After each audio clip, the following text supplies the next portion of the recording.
La novia caída del cielo, capítulo 2, de Bárbara Cartland. Muy bien, hagan todos los preparativos para el 2 de junio y sugiero que publiquen el anuncio del compromiso en los periódicos lo antes posible. Eso mantendrá tranquila a Lottie por el momento. Estoy segura de que tienes razón, querido, asintió Elizabeth, pero no es así como me hubiera gustado que te casaras.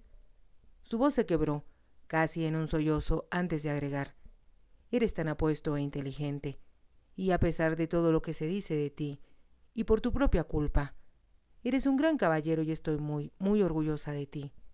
También yo, intervino Margaret, que no deseaba ser menos. Esperemos que mi esposa también pueda enorgullecerse de mí. Y su voz no solo delataba cinismo, sino también una nota de amargura. Creo que una vez casados podremos llegar a un arreglo adecuado, que no pienso discutir con ustedes por el momento. Elizabeth se acercó a él. Buck, he rezado porque encontraras a alguien a quien amar y que te amara. Tal vez, si tenemos suerte, Margaret y yo te encontremos el tipo de esposa con que todo hombre sueña. El duque se rió. Eres una romántica, Elizabeth. Eso solo sucede en los cuentos de hadas. Soy muy feliz con la vida que llevo, y aun cuando una esposa sin duda constituirá una molestia, te aseguro que la trataré con respeto y cumpliré todos mis deberes en público. Pero no permitiré que intervenga en mi vida privada. Su hermana no pasó por alto el tono duro de su voz. Eras un muchachito adorable y todos te amábamos. ¿Qué ha provocado que te convirtieras en un cínico, que se burla de todo lo que es hermoso y, como dices, romántico? Me he vuelto más viejo y sabio, pero no te preocupes por mí, Elizabeth. Soy feliz así. Y solo me enfurece el hecho de que Edmund me obligue a dar un paso que logré evadir durante tanto tiempo. Estoy segura de que descubrirás que no es tan malo como piensas. Así lo deseo, pero en realidad espero lo peor. ¿Qué es lo peor?, preguntó Margaret, que siempre pedía que le explicaran todo. Aburrimiento, contestó su hermano. Ver el mismo rostro día tras día, año tras año, y escuchar la misma banal conversación del día anterior y del anterior a ese. Hizo una pausa y añadió: el único placer que obtendré será tener un hijo a quien podré enseñarle a cazar y a cabalgar, y que algún día ocupará mi lugar como cabeza de la familia. ¿Y si tienes hijas?, preguntó Margaret con ingenuidad. Las ahogaré, contestó el duque, y esperó el grito de protesta que surgió de labios de sus hermanas. Cuando por fin se quedó solo, reflexionó sobre lo que había sucedido. Después de tantos años de detestar la idea del matrimonio, al que consideraba como el final de su vida privada, y de su libertad, le enfurecía que un primo a quien detestaba lo hubiera hecho caer en la trampa. ¡Demonios! Sí que tomó venganza, se dijo, y comprendió que si Edmund supiera cómo se sentía, eso le causaría una enorme satisfacción. Entonces, como si no tolerara pensar en lo que le deparaba el futuro, ordenó que le prepararan un faetón. Se dirigió rumbo al bosque de St. John. Allí poseía una casa donde, en fecha reciente, había instalado a una encantadora y fascinante bailarina francesa. Lo hizo considerando que solo la pasión de sus besos y el fuego que encendería en él le permitirían olvidarse de todo. Pero a medida que se acercaba a esa casa, en la que había gastado una enorme cantidad de dinero, además de las joyas y caballos que le había regalado a ella, dijo entre dientes: al diablo con las mujeres. Varias horas más tarde, cuando regresaba a casa, el duque iba pensando en una mujer muy atractiva que hacía poco tiempo comenzó a interesarle. Era la esposa de un diplomático, y no hacía mucho que había llegado a Londres. Al conocerse, en la mirada de ambos había surgido un resplandor que le había indicado con toda claridad en qué desembocaría el asunto. Ahora, al pensar en ella, se preguntó si no sería un error iniciar un romance más cuando estaba a punto de casarse. Sabía que no era posible escapar a los rumores de quienes observaban todo lo que hacía, como si se tratara de halcones al acecho. Ella lo había invitado a una cena, que el duque estaba seguro de que sería solo para dos, y se serviría en un salón privado, repleto de flores cuyo aroma sería tan fuerte como el vino que le ofrecerían. En el transcurso de la cena, se enfrentarían en un duelo de palabras de doble sentido, y, cuando terminaran, pasarían a un mullido sofá, desde donde se vería la puerta entornada del dormitorio. Todo era tan familiar que le resultaba semejante a cualquier hecho común de su vida cotidiana, como bajar a desayunar en su propia casa, o cabalgar en el parque en uno de sus caballos. Como si se le ocurriera por primera vez, se preguntó, ¿qué sentido tiene? Pero no encontró la respuesta. Mientras se vestía con los ceñidos pantalones que el rey había puesto de moda cuando era príncipe regente, y la chaqueta de frac, así como una corbata de volantes almidonada, el duque pensaba en sí mismo. Al terminar, tomó una de esas decisiones que solo quienes lo conocían bien sabían que era capaz de tomar. Deseó ver al señor Dalton, le dijo a su ayuda de cámara. Al mismo tiempo que esperaba, se miró en el espejo y notó que las líneas de su rostro eran más pronunciadas que el año anterior. «Me estoy volviendo viejo», se dijo. «Tal vez la familia tenga razón y deba sentar cabeza». Entonces pensó en la tonta, tímida e ignorante jovencita con la que se casaría, pero quien sin duda constituiría una elección acertada, porque su linaje se igualaba al suyo. Se convertiría en su esposa y esperaría que él cumpliera con sus deberes de marido. Le daría hijos que eran esenciales para continuar la sucesión familiar, y estaría siempre en su casa, en su vida, sin tener nada nuevo que decirle. «No puedo soportarlo, no puedo», se dijo. Pero al mirar al espejo no vio su imagen sino el rostro de Lottie, sus labios rojos e incitantes, sus ojos demasiado maquillados, y le pareció escuchar la letra de sus audaces canciones. Entonces comprendió que no tenía alternativa. Por sí mismo y por su familia, debía comportarse de una forma decente y honorable, por duro que le resultara. Comprendió que había estado en lo cierto, al pensar que no sería correcto provocar otro escándalo. Entonces se abrió la puerta y el señor Dalton entró en la habitación. Había sido su secretario y administrador durante muchos años, y había desempeñado su cargo con gran eficiencia, razón por la cual todo en sus propiedades marchaba sobre ruedas. Dalton envía un mensaje a la baronesa von Schluter para informarle que lamento cancelar nuestro compromiso de esta noche, pero que su majestad requiere mi presencia en el palacio de Buckingham. Muy bien, su señoría. También envíele una canasta de flores. Así se hará, su señoría. Mañana saldré para Newmarket, y como permaneceré allí más tiempo del que acostumbro, será mejor que me acompañe. Por supuesto, su señoría. El duque suspiró. ¿Y ahora a dónde iré, Dalton? No puedo soportar quedarme aquí pensando. Por supuesto que no, su señoría. Quisiera saber dónde puedo divertirme y olvidar lo que me espera. Le sugiero ir primero a White, su señoría. Allí encontrará a muchos de sus amigos, quienes sin duda pensarán en alguna forma de divertirse durante el resto de la noche. Tiene razón, Dalton, eso haré, aunque creo que hoy nada me parecerá divertido. El señor Dalton se quedó callado y el duque, sin poder contenerse, exclamó: «Me caso, Dalton. ¿Le sorprende? Pues resulta que es verdad. Supuse que eso sucedería a su señoría cuando me enteré de la boda del señor Edmund». El duque lo miró y después se rió. «Caramba, Dalton, hay algo que usted no sepa. Esperaba adelantármele, cuando menos esta vez. La boda del señor Edmund se anunció hoy en los periódicos. Pensaba mostrarle el recorte, pero supuse que la familia se había reunido para discutirlo». «Es cierto, Dalton, así fue, y me lo dijeron con toda claridad. No tengo más remedio que buscarme una esposa, y eso es lo que haré. Solo espero que sea una dama que lo haga feliz». «Me hará endiabladamente infeliz, y usted lo sabe mejor que nadie. Pero supongo que si hacía falta un chivo expiatorio, ese tenía que ser yo. Dios, qué destino. Y no se atreva a felicitarme». Sin esperar la respuesta, salió de la habitación y tuvo que hacer un gran esfuerzo para controlarse y no azotar la puerta. Lady Samala Wynne guió su caballo hacia la caballeriza, eludiendo los agujeros que había en el destartalado patio con la destreza de quien estaba muy familiarizado con ellos.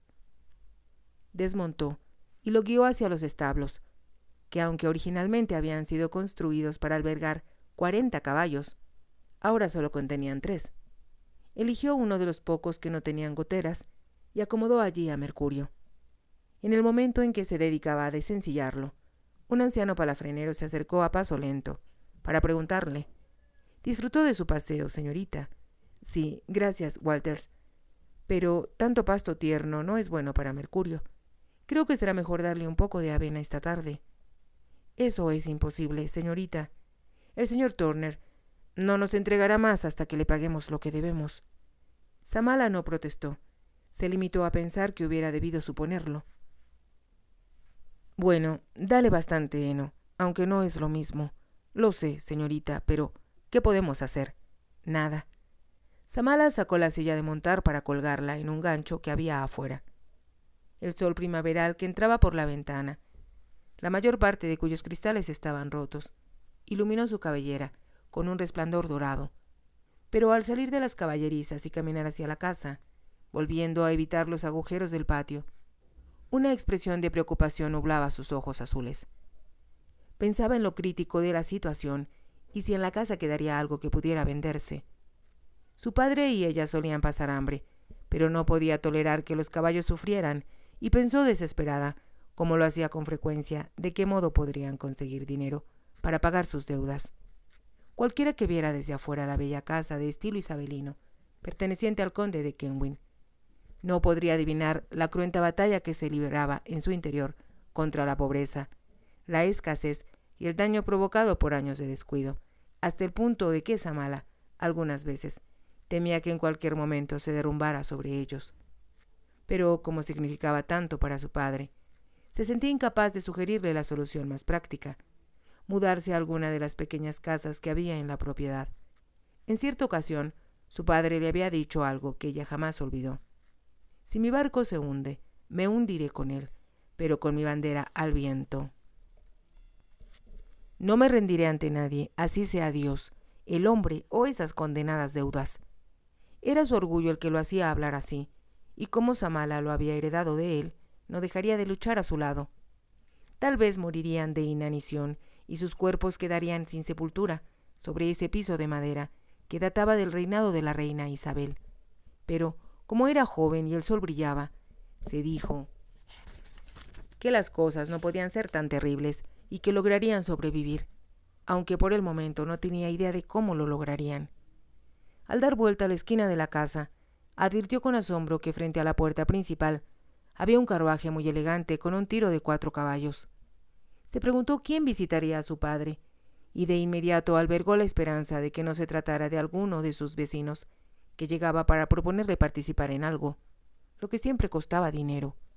Como su padre era muy respetado, y todos lo apreciaban, nunca dejaban de acudir a él para pedirle que presidiera o patrocinara algún tipo de proyectos. Pero, aunque detestaba no hacerlo y renunciar a ocupar el lugar que le correspondía en los asuntos del condado, sabía, al igual que Samala, que esa posición requeriría de su contribución en dinero o en hospitalidad. Algunas veces accedían a que se realizaran juntas en la casa, lo que solo implicaba ofrecer un poco de jerez a los asistentes. Pero el jerez también costaba dinero, y la cava del priorato Kenwyn, que una vez fuera famosa, ahora estaba vacía. Cuando Samala llegó hasta el carruaje, miró el escudo de armas, para ver si lo reconocía, pero como no le era familiar, se apresuró a subir por la escalera de entrada, pensando que debía acudir al lado de su padre, para apoyarlo y ayudarlo a rehusarse, sin mencionar la verdadera razón de su negativa. Cuando cruzaba el vestíbulo, se preguntó si no sería incorrecto presentarse ante sus visitantes con su viejo y gastado traje de montar. Y tal vez les extrañaría que no llevara sombrero, pero como el que poseía estaba hecho una ruina, prefería anudar su cabellera en un rodete en la nuca. Entonces, con una sonrisa, se dijo que nadie se fijaría en su atuendo, en tanto que su padre, en cambio, desearía tenerla a su lado. Abrió la puerta del estudio, que era la única habitación que usaban, puesto que habían cerrado los salones y la biblioteca resultaba demasiado grande y fría, excepto durante el verano. Samala lo había arreglado lo mejor posible, con el mobiliario que a ella y a su padre más les agradaba. También había colgado las 2 pinturas que amaban y que, como parte de la herencia del título, no podían venderse. Esperaba encontrar a un caballero sentado en los cómodos, aunque gastados sillones de cuero, pero Para su asombro, vio que se trataba de una dama muy bella y elegante. Cuando trataba de ocultar su sorpresa, su padre, que le daba la espalda, se volvió hacia ella. Al mirarlo comprendió que se sentía aliviado por su presencia, pero a la vez que algo lo inquietaba. Lamento haberme retrasado, papá, pero es un bello día y me habría gustado que salieras a cabalgar conmigo.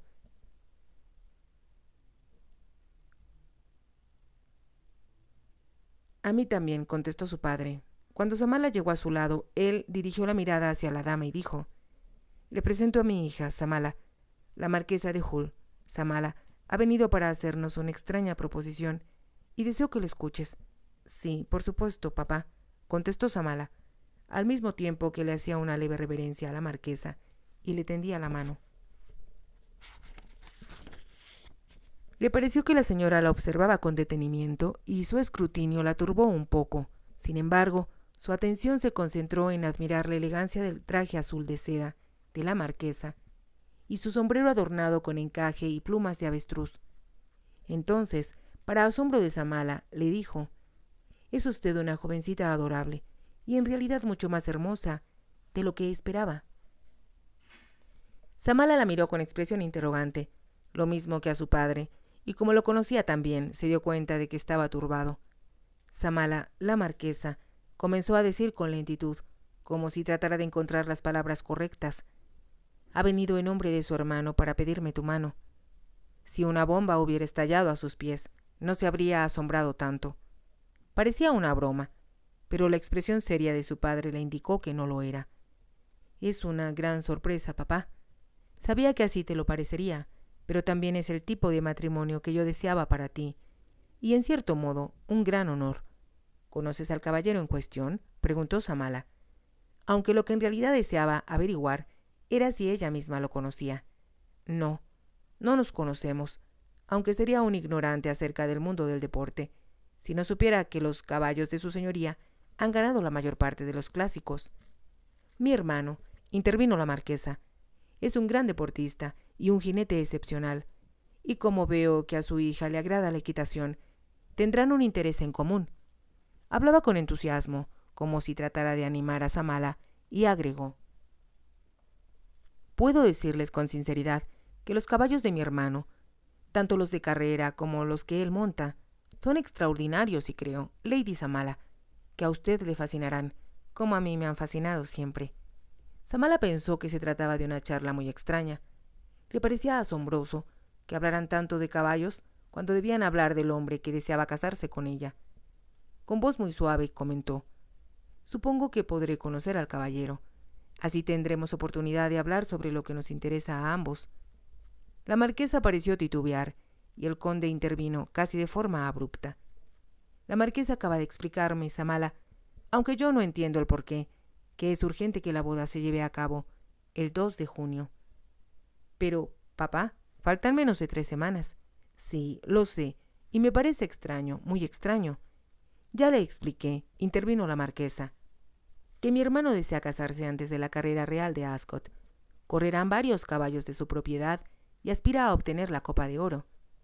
Yo habría pensado, respondió el conde, que en esta ocasión la boda de su señoría debería tener prioridad sobre cualquier otra cosa. Samala los miró a los dos, confundida. Entonces la marquesa se reclinó en su asiento y se dirigió a ella. Por favor, querida, ¿puedo llamarla Samala? Trate de comprender, mi hermano es bastante imprevisible. Pero yo lo quiero y pienso que posee un carácter fascinante. Se ha empeñado en casarse el 2 de junio, y yo le suplico que acceda. La expresión de Samala debió reflejar algo de duda, porque agregó: Sin duda comprende lo que esto significa para usted. Será la castellana de una de las mejores mansiones de Inglaterra, además de numerosas casas que mi hermano posee. Tendrá un guardarropa que la convertirá, lo sé, en la sensación de todos los bailes a los que asista, y joyas que constituyen una colección sin igual en todo el país. Hizo una pausa y, como si no pudiera evitarlo, paseó la mirada alrededor de la habitación. La gastada alfombra, las cortinas raídas y el mobiliario, todo requería tapizado nuevo. Debe comprender la forma en que cambiará su vida. Será como si un hada la tocara con su varita mágica. Comprendo lo que dice, respondió Samala. Pero antes de decidir, me gustaría conocer al hombre con quien he de casarme, para estar segura de poder hacerlo feliz. Le explicaba a su padre que mi hermano se vio obligado a salir de viaje y no regresará hasta un día antes de la boda. Samala la miró atónita. ¿De veras sugiere, señora, que me case con alguien a quien nunca he visto y con quien ni siquiera he cruzado 2 palabras? Eso es imposible. Se acercó a su padre, que estaba de pie junto a la chimenea, y enlazó su brazo en el de él, como en busca de apoyo y protección. Él le cubrió la mano con la suya, como si comprendiera sus sentimientos. Estoy de acuerdo contigo en que es una proposición extraña, Samala, pero a la vez, como ha dicho la marquesa, tu posición como duquesa de Buckhurst será inmejorable. Samala se puso tensa y lo miró. ¿Dijiste duquesa de Buckhurst, papá? Pensé que lo había mencionado, interrumpió la marquesa. Pero debió ser antes que usted llegara. Mi hermano es el duque de Buckhurst. Si te ha gustado, te invito a que te suscribas, a que me regales un me gusta y actives la campanita para que puedas seguir escuchando esta historia. Gracias.